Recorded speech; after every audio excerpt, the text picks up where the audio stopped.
الحمد للہ رب العالمین والصلاة والسلام علی رسولہ الکریم اما بعد فاعوذ باللہ من الشیطان الرجیم بسم اللہ الرحمن الرحیم ولا تأکلوا مما لم یذکر اسم اللہ علیہ وإنہ لفسق وإن الشیاطین لیہون الی اولیائہم لیجادلوکم وَإِنْ أَطَعْتُمُوهُمْ إِنَّكُمْ لَمُشْرِكُونَ صدق اللہ العظیم فجاء محمد سراج منیرا فصلوا علیہ کثیرا کثیرا سورۃ الانعام آیت نمبر 121 ارشاد باری تعالی وَلَا تَأْكُلُوا مِمَّا لَمْ يُذْكَرِ اسْمُ اللَّهِ عَلَيْهِ، اور مت کھاؤ یعنی ایسے جانوروں کا گوشت جن پر اللہ کا نام نہ لیا گیا ہو ذبح کرتے وقت۔ وَإِنَّهُ لَفِسْقٌ، بے شک یہ کفر ہے، یہ فسق ہے۔ اس کی تھوڑی سی تفصیل پیچھے بھی گزر گئی ہے۔ اس بات کا اندازہ لگا لیں کہ اللہ رب العالمین نے اس چیز پر کتنا زیادہ زور دیا ہے، کیونکہ حلال و حرام کی بندہ جب تمیز نہیں کرے گا تو اس کی روحانی اور جسمانی زندگی پر اس کے اثرات مرتب ہوں گے۔ اور پھر دیکھیں آپ کسی کی جان لے رہے ہیں تو اللہ نے فرمایا وہ میری مخلوق ہے جس کی تم جان لینے لگے ہو، میں نے اگر تمہیں تمہارے فائدے کے لیے اجازت دی ہے تو اس پر میرا نام تو لو، میرے نام کی وجہ سے وہ حلال ہے۔ دو چیزوں پر بڑا زور دیا ہے، اس میں ہمیں حدوں کو کراس نہیں کرنا چاہیے۔ ایک جانور ذبح کرنے کا جو ہے اس میں ساری حدود کے اندر رہتے ہوئے یہ کام کرنا ہے، اور دوسرا نکاح، ذبیحہ جس طرح اللہ کے نام پر حلال ہوا ہمارے لیے، اسی طرح نکاح میں جو عورت ہے وہ اللہ کے نام پر ہمارے لیے حلال ہوئی ہے۔ لیکن افسوس ہم ان دونوں میں حدوں کو کراس کر جاتے ہیں اور پھر سوچتے بھی نہیں ہیں۔ گھر والوں کے لیے یا گھر والی کے لیے ایک ہی حدیث، اس کو ذہن میں رکھ لو۔ آپ صلی اللہ علیہ وسلم نے فرمایا تم میں سے بہترین وہ ہے جو اپنے گھر والوں کے ساتھ سب سے بہتر ہے، یعنی جو اپنے گھر والوں کے ساتھ، بیوی بچوں کے ساتھ سب سے اچھا سلوک کرنے والا بندہ جو ہے اللہ کے ہاں وہ سب سے زیادہ مقبول ہے۔ اس کو پاؤں کی جوتی نہ سمجھو، یہ تمہارے سر کا تاج ہے، یہ تمہاری گھر والی۔ یہ مار کٹائی اور گالی گلوچ جو ہمارے معاشرے میں عام ہے یہ بہت غلط کام ہے، بہت زیادہ۔ اسی طرح ذبیحہ جو ہے، کسی جانور کو جب ہم اللہ کے نام پر حلال کرتے ہیں تو اس کا کھاؤ، اور جو اللہ کے نام پر حلال نہ کیا گیا ہو اللہ نے فرمایا اس میں سے بالکل نہ کھاؤ۔ جو کسی دوسرے کے نام پر حلال کیا گیا ہو یا کسی اللہ کے نام کے ساتھ کسی دوسرے کا، بت کا یا کسی دوسرے کا نام بھی ساتھ شامل کیا گیا ہو تو وہ ذبیحہ بھی حلال نہیں ہے۔ اللہ نے فرمایا وَلَا تَأْكُلُوا، نہ کھاؤ، مت کھاؤ، اس کے زندگی پر اثرات مرتب ہوں گے۔ اگر آپ کھاؤ گے ایمان والے بھی ہو تو پھر کفر کی حد تک چلے جاؤ گے، فسق کی حد تک۔ یہ فسق تمہیں کفر تک لے جائے گا۔ یہ چھوٹی بات ہے کسی کی جان لینا، اور پھر جان بھی لی ہے تو اگر اللہ نے اجازت دی ہے، جس طریقے سے اجازت دی ہے، جو طریقہ اللہ نے کتنی وضاحت سے بیان فرمایا، کتنے دن ہو گئے ہیں اسی چیز پر بات چل رہی ہے۔ ترمذی شریف میں آتا ہے، حدیث مبارکہ ہے جس کا مفہوم ہے کہ روز محشر ایک چڑیا اللہ کے حضور شکایت کرے گی کہ یا رب العالمین فلاں بندے نے میری یوں ہی جان لے لی، ایسے شوق میں، نہ مجھے کھایا نہ میرا گوشت کھایا، بس شوقیہ جان لے لی۔ تو حدیث مبارکہ میں آتا ہے اس کو اس کے بدلے میں جہنم میں ڈال دیا جائے گا۔ کسی کی جان لینا چھوٹی بات ہے؟ یہ جو شوقیہ ہم کر جاتے ہیں نا کچھ کام، سوچتے سمجھتے نہیں ہیں۔ تو ایک چڑیا کا یہ معاملہ ہے، اللہ نے اجازت دی ہے حلال کی تو اس کا ایک خاص طریقہ ہے، اللہ کے نام پر وہ حلال ہوا ہے، اللہ کا نام اس پر لیا جائے۔ وہ پیچھے بات گزر گئی ہے کہ اگر کوئی بھول کر اس نے نام نہیں لیا تو اس کا بھی ذبیحہ جائز ہے، جب تم کھانے لگو تو اس کا نام لے لو، بسم اللہ پڑھ لو۔ لیکن اگر کوئی جان بوجھ کر نام نہیں لیتا تو پھر بھی وہ حلال نہیں ہے۔ اور علماء نے فرمایا ہے ایسا کام جان بوجھ کر نام نہ لینا یہ کفر ہے۔ اور ایک تفسیر علماء نے اس کی یہ کی ہے کہ ایسے جانور کا گوشت کھانا کفر ہے۔ دونوں تفسیریں کی ہیں علماء نے۔ جان بوجھ کر کیوں نہیں نام لے بھائی لیا؟ کہ اللہ سے بیر ہے، کیا وجہ ہے؟ اسی نے وہ مخلوق پیدا کی ہے، اسی نے تمہارے لیے حلال کی ہے اور اپنے نام پر حلال کی ہے۔ بھول کر چھوڑ گیا تو پھر الگ بات ہے، جان بوجھ کر چھوڑے گا تو وہ حلال نہیں ہوگا، اس میں سے نہ کھاؤ۔ اس کے حلال کھانے کا اتنا زیادہ فائدہ ہے کہ ایک ہندو مسلمان ہو گیا، وہ اپنے شیخ کے پاس جاتا تھا اور بڑا پریشان رہتا تھا، کیونکہ وہ تو اور اس کے بیوی بچے بھی مسلمان ہو گئے، لیکن ماں جو ہے وہ اپنا مذہب نہیں چھوڑ رہی تھی۔ تو حضرت نے پوچھا تم پریشان بڑا رہتے ہو، کیا وجہ ہے؟ تو اس نے کہا حضرت میری بوڑھی والدہ ہے، جب سے میں مسلمان ہوا ہوں وہ بہت روتی ہے کہ تم نے اپنے باپ دادا کا دھرم چھوڑ دیا ہے۔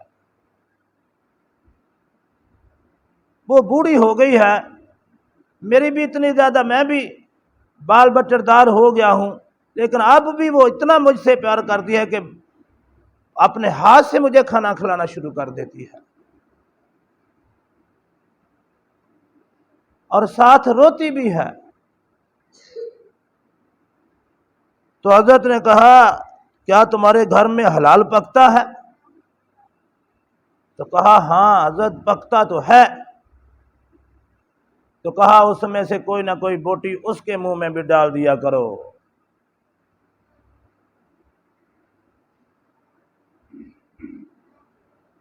تو اس نے ایسا کرنا شروع کیا، اس حلال کی برکت سے اس کی والدہ بھی مسلمان ہو گئی۔ یہ آج کے دور میں بہت بڑی نیکی ہے، بہت بڑا، دیکھیں لوگ حرام کھا رہے ہیں، اور جو ہمارے مسلمان بھائی یورپ میں جاتے ہیں وہاں تو حلال کا ملنا بہت مشکل ہے، بڑی مشکل سے ملتا ہے۔ وہاں ہی کچھ لوگ دیکھیں وہ حرام مسلمانوں کو کھلا رہے ہیں، ہمیں مسلمانوں کو چاہیے کہ ہم ان کو حلال کھلائیں۔ ہم وہاں ایسا بہت بڑا یہ کاروبار ہے، ایسا کاروبار کر سکتے ہیں، ہم ان کو حلال کھلائیں گے تو اس حلال کی برکات ضرور ہوں گی۔ ہم کبھی ان چیزوں کی طرف جاتے ہی نہیں ہیں۔ حلال کی اپنی برکات ہیں۔ اللہ اکبر۔ جو جانور حلال اللہ نے قرار دیے ہیں اور پھر جو طریقہ اللہ نے بتایا ہے، ان دونوں میں بہت زیادہ فائدے ہیں، انسانی ذہن کے لحاظ سے بھی، جسم کے لحاظ سے بھی، ایمانی کیفیت کے لحاظ سے بھی۔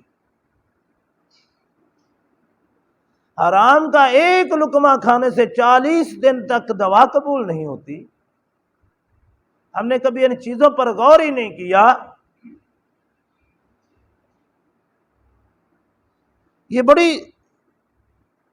یہ آیت جو ہے نا بڑی الارمنگ ہے۔ فرمایا وَإِنَّهُ لَفِسْقٌ، یہ گناہ ہے۔ یہ بعض علماء نے اس فسق کو کفر مراد لیا ہے،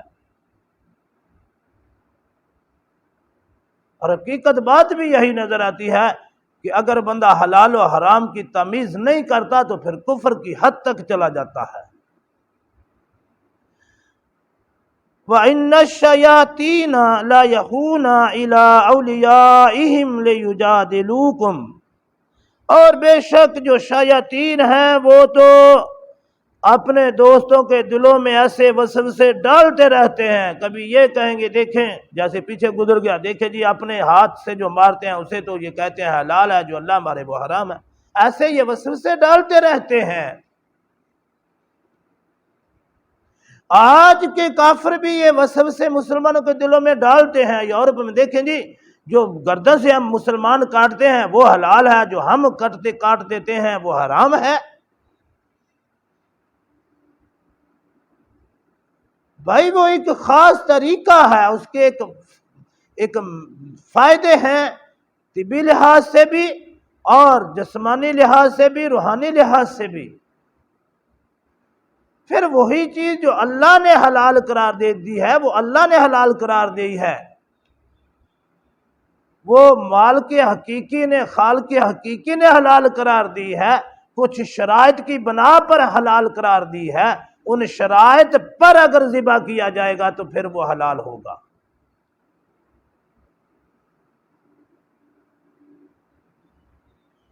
پھر وہ اللہ کے نام پر حلال ہوگا تو حلال، ذبح کیا جائے گا تو حلال ہوگا۔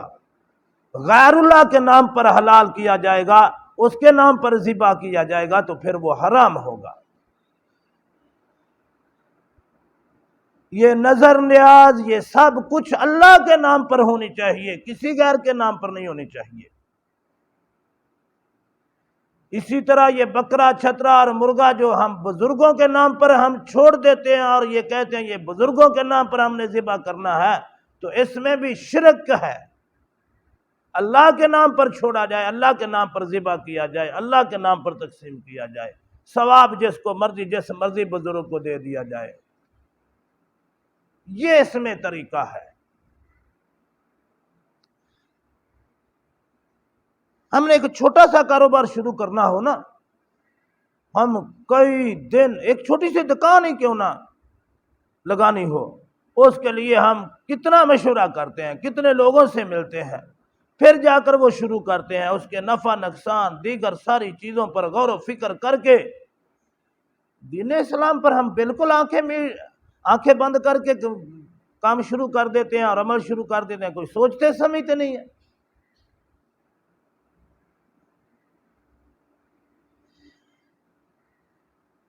وَإِنْ أَطَعْتُمُوهُمْ، اچھا یہ شیاطین جو ہے یہ تمہارے دلوں میں شک شبہ ڈال کے تم کو لڑانا چاہتے ہیں، ان کے پیچھے نہیں چلنا۔ وَإِنْ أَطَعْتُمُوهُمْ، اگر تم ان کی اطاعت کرو گے، ان کے پیچھے چلو گے، ان کا کہا مانو گے، إِنَّكُمْ لَمُشْرِكُونَ، تو یہ تمہیں مشرک بنا دیں گے، تم مشرک ہو جاؤ گے، ان کے پیچھے نہ چلنا۔ دیکھیں یہ آخر میں بات جو اللہ نے فرمائی ہے کتنی غور و فکر والی بات ہے، بڑی الارمنگ سچویشن اللہ رب العالمین نے بیان فرمائی ہے کہ اگر تم اس کے پیچھے چلو گے، ان کی باتوں میں آؤ گے تو پھر مشرک یہ تمہیں بنا دیں گے، تم بھی مشرک ہو جاؤ گے، گئے نا اسلام سے، نکل گئے نا اسلام سے باہر۔ یہ ہے حلال و حرام جس کی ہم آج پرواہ نہیں کرتے۔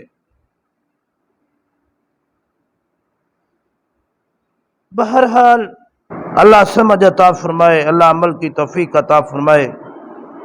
یہ آیت بڑی سوچنے والی ہے، سمجھنے والی ہے، بڑی الارمنگ ہے۔ اللہ عمل پیرا ہونے کی توفیق عطا فرمائے۔ وما علینا الا البلاغ المبین۔